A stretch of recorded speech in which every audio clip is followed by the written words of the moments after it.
think definitely being a people type person.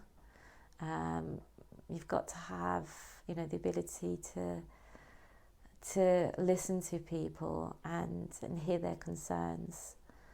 You've got to be interested. I think having a sense of wonder, because you're wondering about that person, but also you're continually learning. So I think that ability to be curious and wanting to learn and know more, because obviously nutrition isn't standing still. There's always new research going on.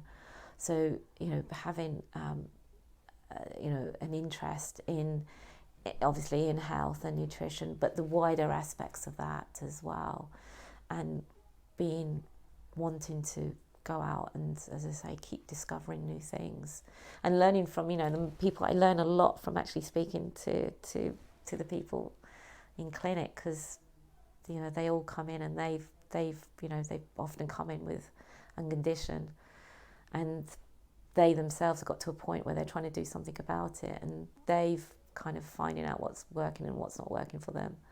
So yeah, it's having a really, I think, open mind, and say always, and that's what I really like about the job, continually learning, and as I say.